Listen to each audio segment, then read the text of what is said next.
everyone, welcome back to my channel. Today we are going to be going through how to do the Moxie Dress View B only sleeve. So I've got all my pieces here for that. I've got piece E, which is the actual sleeve. I've got the sleeve bias piece G, and then I have, this one's not labeled, it's from one of the earlier samples, the cuff. Now the cuff requires 4. So you've got 1, 2, 3, 4, and 2 of those sides are interfaced. So I've already gone ahead and done that. That one's interfaced there, and this one's interfaced here. Okay, so I'm gonna put that to the side. And then this one you've got 2, and this is the bias for the slit that is in the sleeve. So we've got that. We're gonna press that in a minute. And then the big sleeve, all you really need to do is make sure you've marked all your notches and you've marked your points for your slit. What I like to do is I like to mark where the slit is there, and I like to put a pin through there, and so I can mark a dot there, and then I just simply join that with a line, which I'm going to do right now. So we'll just do that quickly so I can show you how easy that is. Sometimes transferring markings is not really fun, but there we go.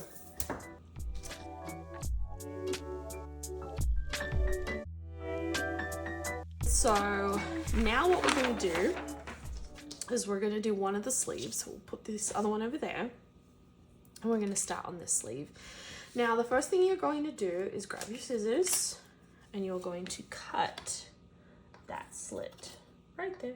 I know it's a little nerve-wracking, but that's it, like that. Then you are going to grab one of your bias pieces. So we'll put the other one to the side, and we're gonna go and press that. Now the way we press that is I press it in half, like so, and then I press the raw edges in to meet the half point, and then press it like that. It's a very thin bias, but it is going to then go on here, and we're going to cover up that raw edge real nicely. I've half pressed this bias so you can see what I mean. So what I've done is I've pressed it in half like so, and then you bring in the raw edges like that, and then you press it closed, which is what I've done here, and then that is your bias. Okay, I've gone ahead and pressed this. So you can see I've created the bias, and what you're going to do is you're just going to simply open this up, fan it out like so. You're going to get your pins, and this bias piece will be longer than this slit here. I like to have that as just a just in case. And then what we're going to do is we're going to put the raw edge in between the bias, and you're going to just pin that in place. Okay, and you're going to continue that across.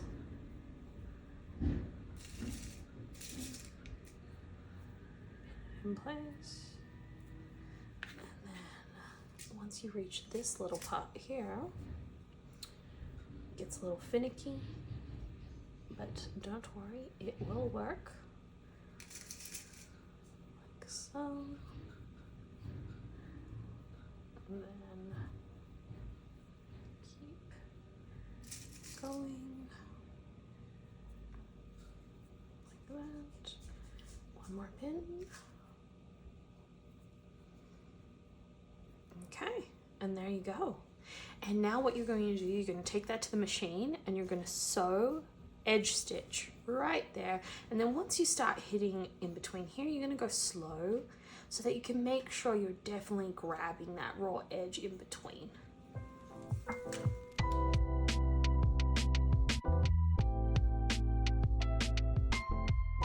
Okay, I've come back from the machine now, and you can see that I have attached the bias and enclosed the raw edge. Now the next step, what we're going to do is we're going to go to the wrong side of our fabric. We're going to go and fold this like so, and we're just going to stitch diagonally right here. So like so. And so when you open up, it will look like that.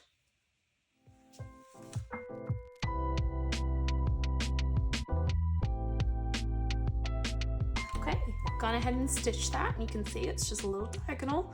Very tiny detail, but maximum impact. Now look at how beautiful that looks there. Okay, now we're gonna start on the cuff.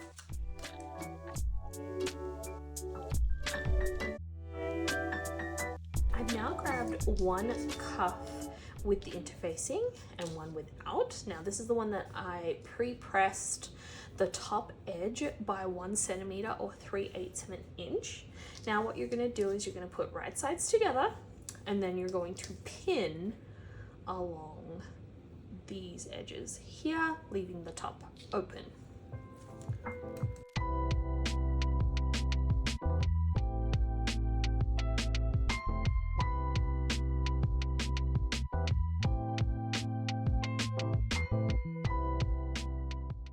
Okay, once we've done that, you're going to stitch all the way around with a seam allowance of 1 centimeter or 3/8 of an inch.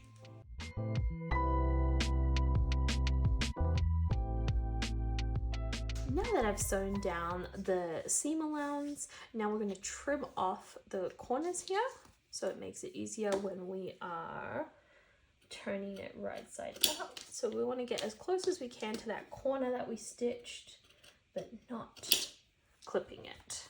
So there we go, we've got that. Now you can get your loop turner. It's one of these guys here, and we're going to turn it right side out. I like to stick my thumb in there, kind of hold down there and pull it out. Grab this guy and make sure my corner comes out all pretty. There we go. Do that, repeat that on the other side. 1, 2, flip, and always be careful with this though, depending on your fabric. Take it from me, do not use a linen jacquard. It stretches like crazy and has an open weave. All right, there we go.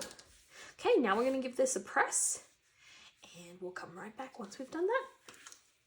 I've given this a good press now, and you can see that this part is still folded in that we pre-pressed, and this part is all nice and crisp. So we're going to put that to the side, and we're going to bring back our sleeve. Now, don't be like me and get ahead of yourself and baste the bottom and the top before sewing your side seam. I got excited. Don't do that. The reason for not doing that is because you don't want to get your long thread ends tangled in the side seam when you're sewing it down. So now we're going to do right sides together, and we're going to pin this in place like so. And then we're going to stitch it down. Put one more pin there. We're going to stitch this down with a 1 centimeter or 3/8 of an inch seam allowance. We're going to finish it, so pinking shears, serger, or just a zigzag stitch, whatever you've got, and then you're going to press that seam to the back. If you forget which way is the back, just find your double notches on your sleeve head there, and you're going to press towards there. So once I've done that, I'll come back and show you what that looks like.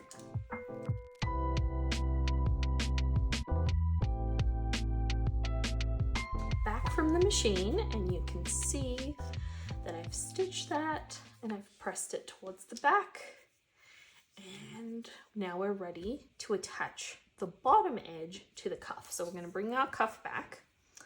Here it is, and we're going to switch this to the right side like so, and then we are going to work on the longer edge here, so you can see that, and that is going to be pinned here like so. Now the little thing that I need you to take into consideration, and this is how I do it because I get confused easily, I'm going to find where my single notch is, which is my front. I'm going to stick my hand in there. Okay. Oh, it's in. Okay, cool. I'm going to pretend like I'm wearing it. I'm gonna find that slit right there. There we go.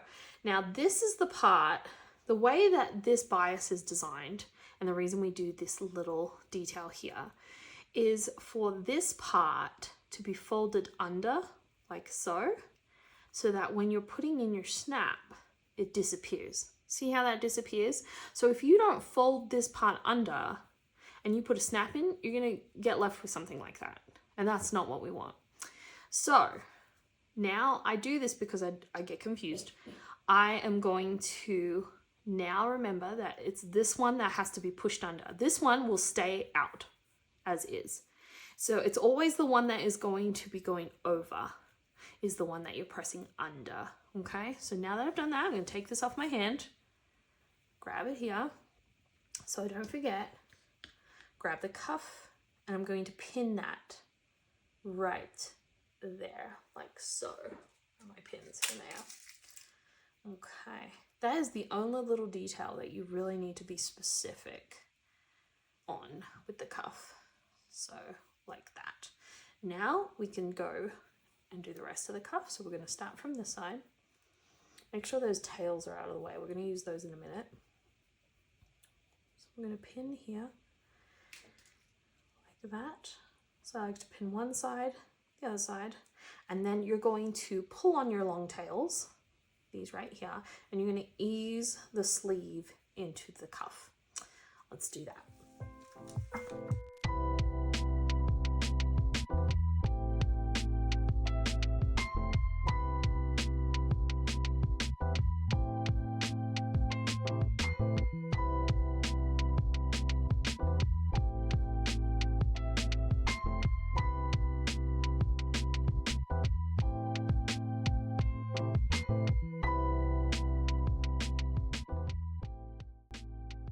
Okay, once you've eased that all in, you are going to stitch this part here with a 1 centimeter or 3/8 of an inch seam allowance, and then we'll come back and I'll show you where the magic happens.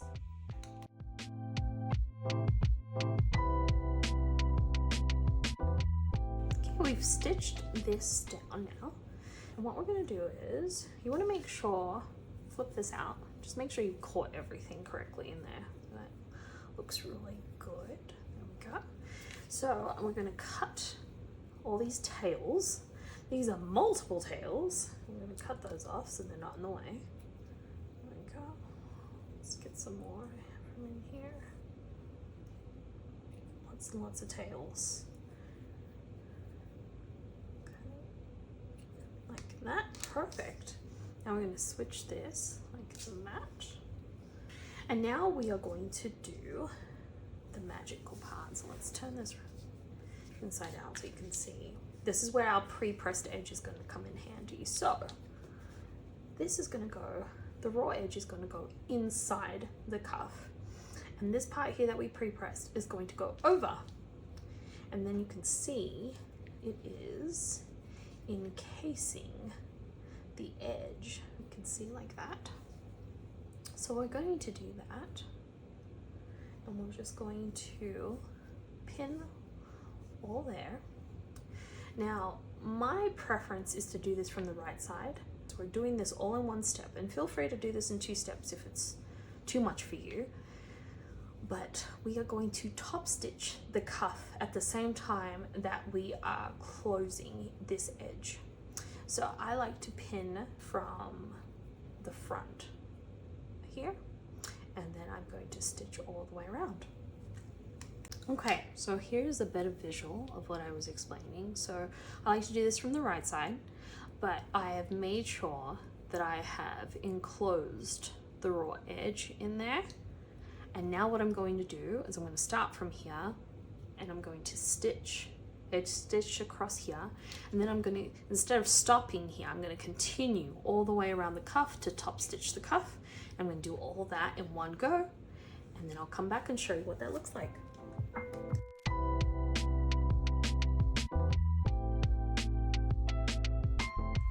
Let's have a look at how I did. So you can see this is the inside. You can see that I've caught it all in there, but this is the outside. And you can see that I have carried on the top stitching all in one go, and that's looking fabulous. Now, the next thing we need to do is put in the snap. Now, this is up to you. You can try it on. Since I've made this so many times, I know where I want to place mine. And it goes just there. So you can see once that folds over, that disappears in there, the slit. And you have, now the idea of why there is only one snap here is because this drapes over your hand. So I will put this on to show you. There we go. Okay, so imagine snap is there, and that's how it will sit, as you can see, over my hand like that. Now, if you do not want to do a snap, you are welcome to place a buttonhole on this side and then place your button there.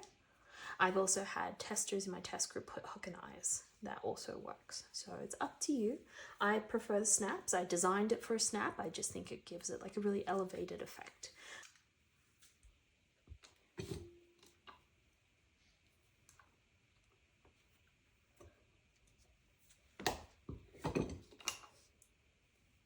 I always get nervous doing these. But here we go. And there we go. Snap is on. So you can see that's how it looks, like that. Put that on the arm so you can have a visual. There you go. It drapes over the hand and it opens from underneath like that. Now that we've finished the sleeve, all that's left is to put it into our dress. So we're going to use the basting stitches, match up the notches, sew that with a seam allowance of 1 centimeter or 3/8 of an inch, and you have done your first sleeve.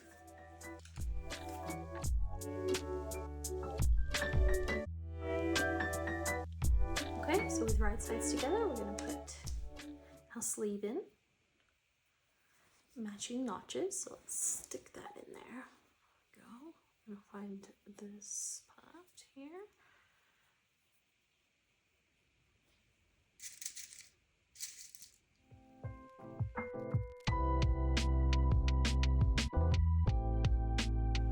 Right, now you're going to sew that with the seam allowance of 1 centimeter or 3/8 of an inch.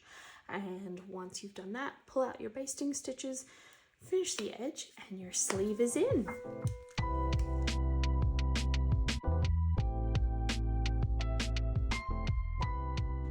Okay, I've come back from the machine. You can see that I've stitched that and finished it. So we're going to turn it right side out.